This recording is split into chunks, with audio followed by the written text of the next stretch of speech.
Bismillahirrahmanirrahim. Assalamualaikum warahmatullahi wabarakatuh. Jumpa lagi anak-anakku yang saya banggakan. Ketemu lagi dengan materi simulasi digital.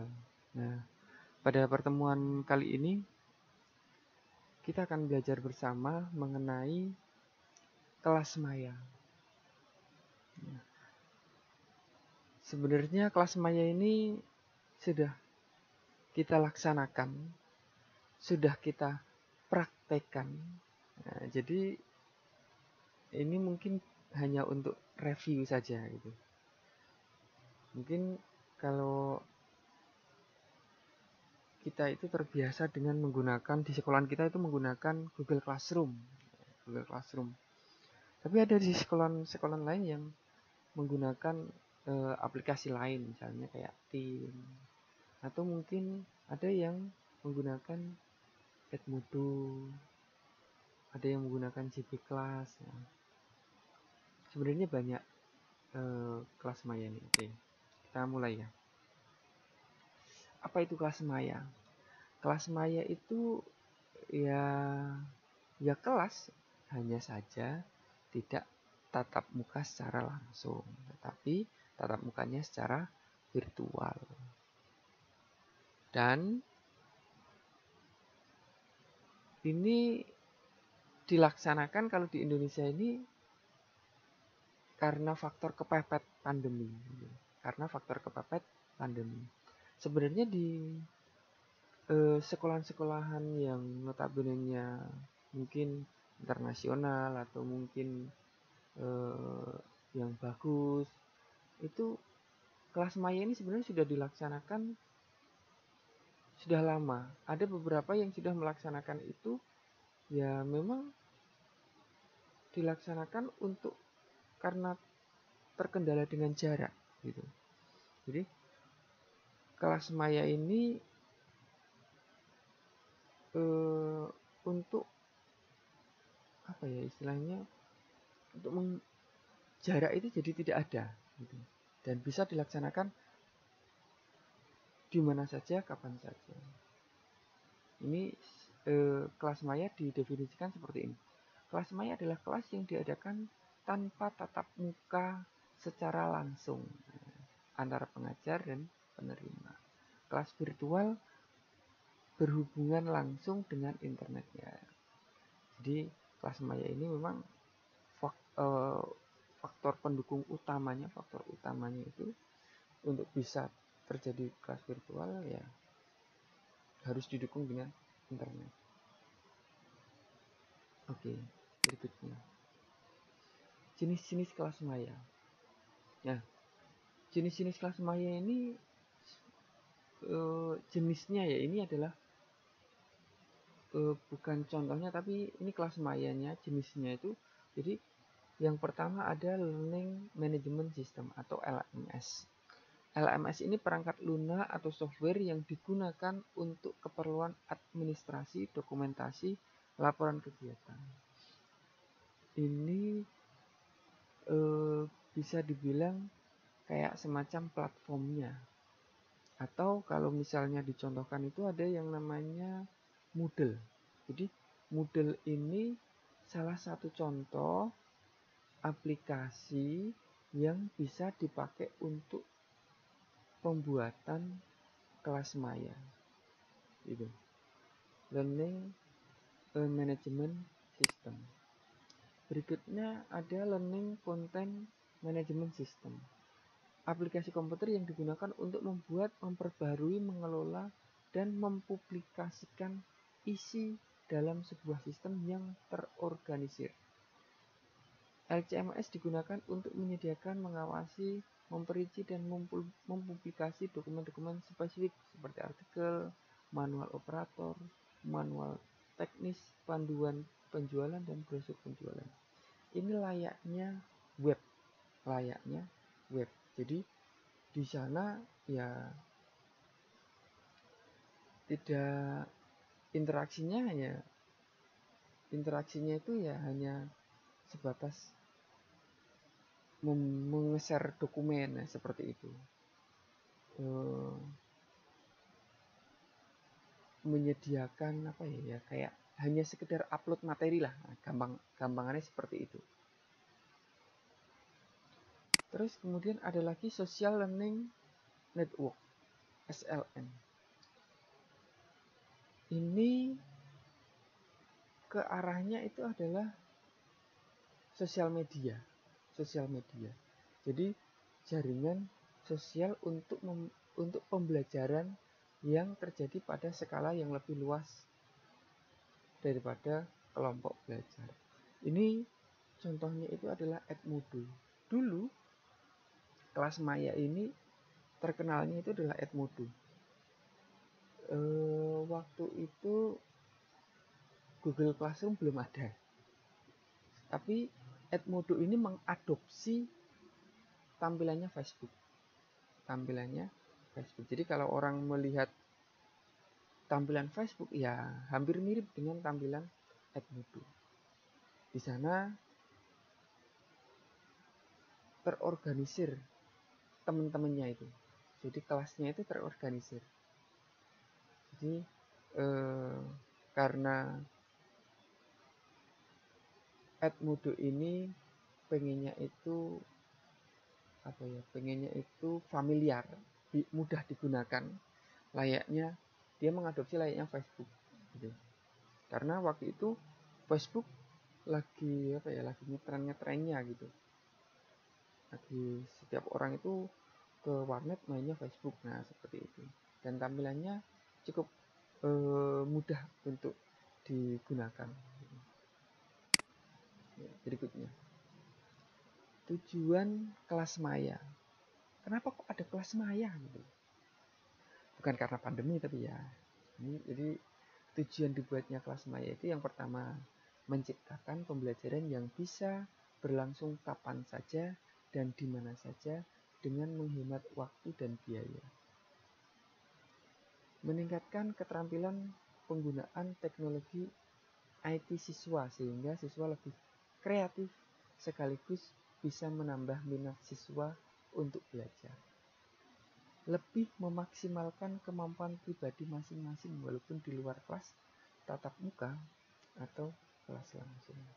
Jadi tujuan kelas maya ini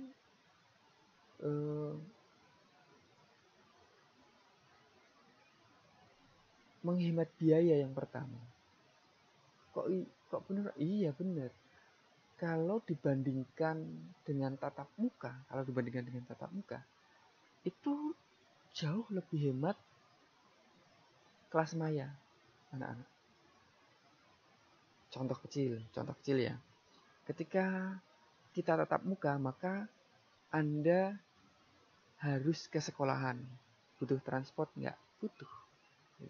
Ketika di sekolahan itu, ketika ulangan, maka kalian harus menyiapkan kertas. Bapak Ibu guru mengajar harus menulis dengan spidol. Benar nggak? Kemudian ketika kalian ulangan, mungkin nggak disediakan, disediakan kertas sama Bapak Ibu guru, tapi prinsipnya menyediakan. Ketika mau ulangan, Bapak Ibu guru harus membuatkan soal seperti itu. Kemudian di print di kertas, dibagikan secara satu-satu. Boros nggak? Boros. Berbeda dengan yang sekarang.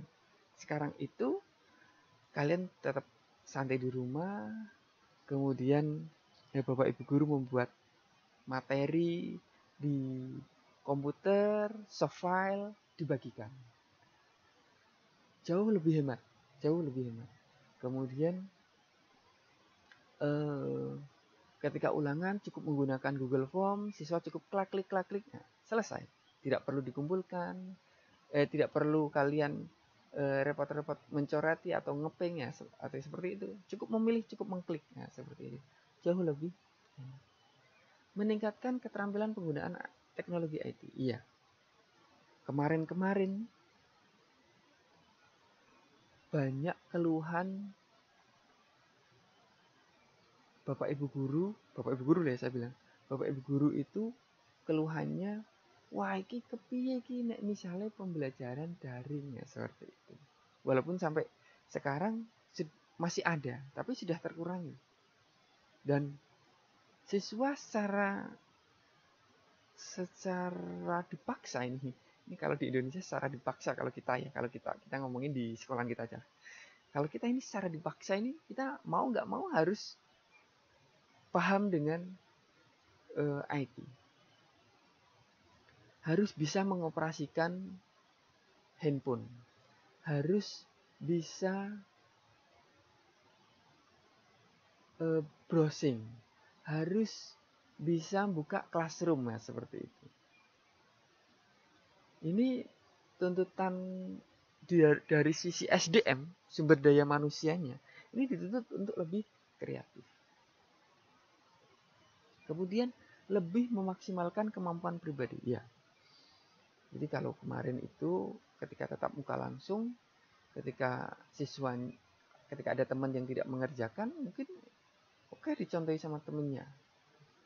Tapi ketika kelas maya ini, pembelajaran yang benar itu ya siswa itu browsing sendiri, ketika ada tugas itu memperhatikan, bertanya sendiri ya, seperti bertanya kepada Bapak Ibu guru secara langsung, atau maksudnya japri misalnya, seperti itu. Tapi itu didapat ketika siswa itu mendapat pemahaman materi yang kurang kemudian ditanyakan.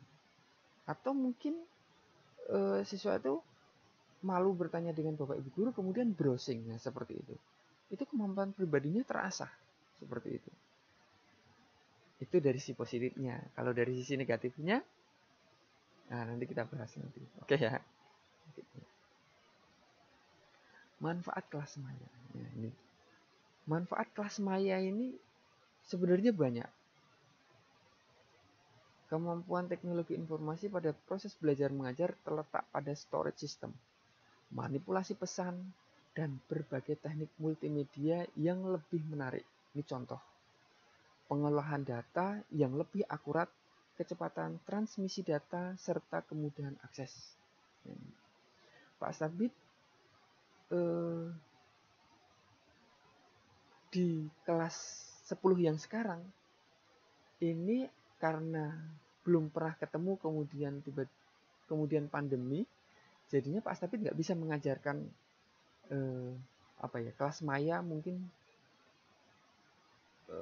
secara gamblang gitu. Dan materinya simulasi digital untuk kelas maya itu di semester 2 delalahi. Tapi yang kemarin kakak kelas kalian itu Pak Sabit mengenalkan kelas maya ini di awal semester.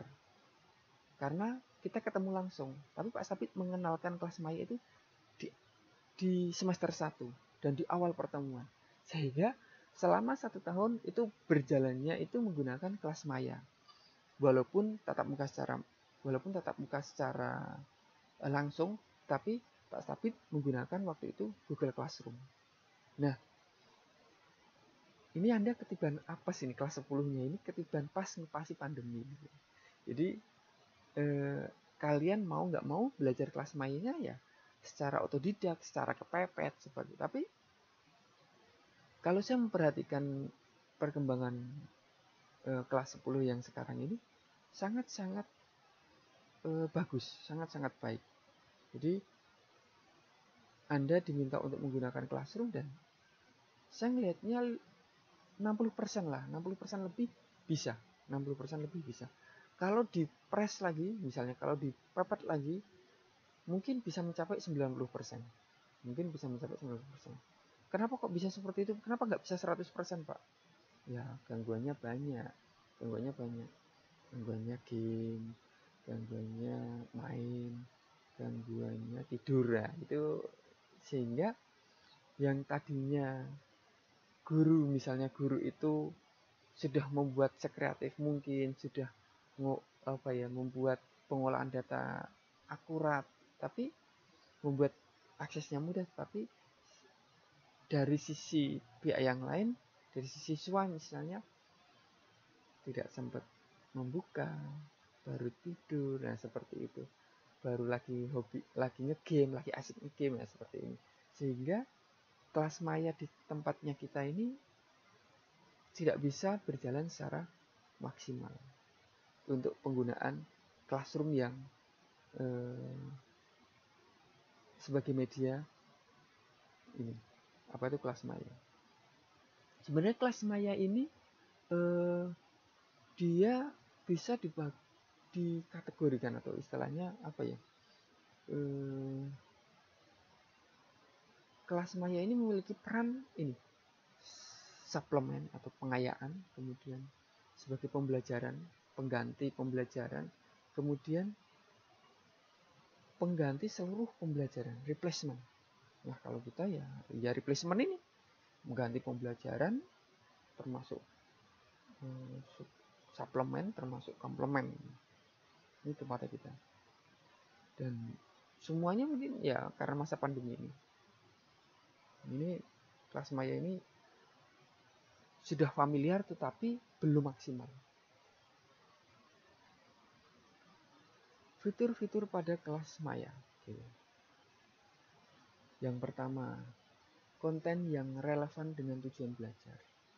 Ini Pak Stabit sudah membuat nih PJJ-nya itu disesuaikan dengan jam KIKD. Berusaha ini Pak Stabit berusaha. Misalnya pertemuan ke-1 itu materinya tentang komunikasi, pembelajaran tatap muka kedua belajarnya tentang kewargaan digital, ketiga kemudian search engine dan lain sebagainya seperti itu kita sesuaikan. Dan di dalamnya pertemuan itu Pak Stepit berusaha untuk membagikan materi-materi yang relevan, batasan-batasannya itu relevan, sesuai gitu. Jadi tidak apa ya, langsung secara keseluruhan, tidak, tapi Pak Stepit saya bagikan materinya terpotong-potong sesuai dengan KIKD. Menggunakan metode instruksional. Jadi kayak misalnya praktek itu instruksional. Jadi sesuai dengan perintah. Menggunakan elemen media seperti kalimat dan gambar untuk mendistribusikan konten. Pak Sabit ini menggunakan video. Tapi Pak Sabit sebelum membuat video ini membuat materi terlebih dahulu, membuatnya ya teks terlebih dahulu, kemudian kita rubah menjadi PowerPoint, baru kemudian kita rubah menjadi video. Nah, kemudian berikutnya ini adalah pembelajaran dapat secara langsung dengan instruksional ataupun pembelajaran secara individu atau otodidak. Jadi setelah pembelajaran ini disampaikan atau materi di kelas maya yang disampaikan, Anda bisa praktek secara individu di rumah. Nah, prakteknya ini ya paling gampang kita ngomongkan tugas. Karena kalau kalian tidak diminta untuk mengerjakan tugas, biasanya ya tadi ya materinya hanya sekedar mungkin sekedar di-download atau tidak sempat dibaca, tidak sempat diperhatikan, tidak sempat dipahami, hanya cukup di-download. Ada yang lebih parah lagi, materi diabaikan, ya seperti itu, hanya presensi saja, seperti itu kelas maya yang terjadi di kita. Jadi pembelajaran ini setelah disampaikan materi, kemudian Anda praktekkan belajarnya secara individu. Kemudian membangun wawasan dan teknik baru yang dihubungkan dengan tujuan belajar. Nah, nanti di kesempatan kelas maya ini, di materi kelas maya ini, Pak Sabit rencananya nanti kita mau belajar full di kelas maya ini. Maksudnya menggunakan kelas maya yang benar-benar kelas maya. Presensi menggunakan kelas maya, kemudian tugasnya lewat sana, kemudian nanti kita tambahi dengan kolaborasi gitu. Oke. Berikutnya Ini kekurangan kelas maya. Ini kekurangan kelas maya. Siswa dan guru harus mempunyai koneksi internet karena kelas maya memang berbasis web. Ya oke lah. Tapi kalau kita perhatikan, mungkin koneksi internet ini sekarang tidak menjadi beban. Mungkin loh ya. Karena seperti ini, kita contohkan saja. Ketika Anda tidak menggunakan internet, ketika Anda siswa yang sekarang ya, orang-orang yang sekarang ya, kita nggak ngomong anak sekolah, orang tua saja nggak apa-apa.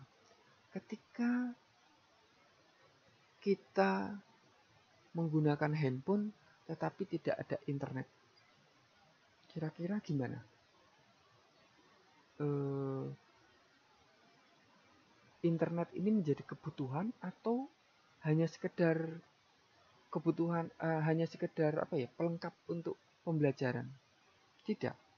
Semua orang sekarang ini ya hampir 90% saya bilang mungkin 90% orang yang sekarang ini butuh yang namanya internet.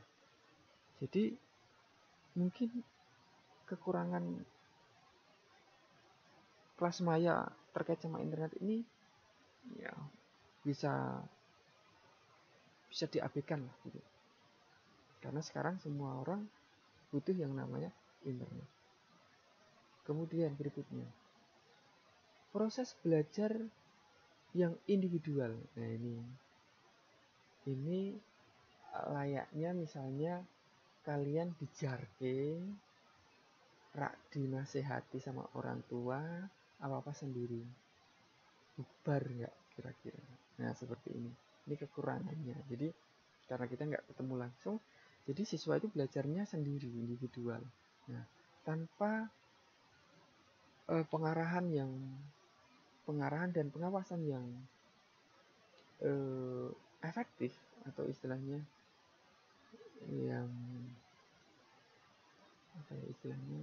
yang fokus, itu kecenderungannya nanti siswa itu melenceng. Kemudian banyak ini siswa itu nggak kenal gurunya. Nah ini contohnya, ini yang dimaksud seperti itu. Ngertinya ya pelajaran PPKN, ngertinya ya pelajaran simulasi digital, tapi belum ngerti itu pak guru ini sing ndi, ibu guru ini sing ndi, ya seperti itu. Nah, ini yang mengurangi pembelajaran sosial. Apabila siswa tidak hati-hati, terjadi kesalahan materi, maka akan berdampak pada pengetahuan yang didapat siswa tersebut. Nah, ini terjadi ketika gini Mas, Mbak. Anda googling secara asal-asalan.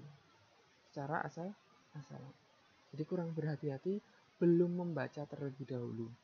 Tiba-tiba langsung ditulis untuk menjawab. Nah ini banyak.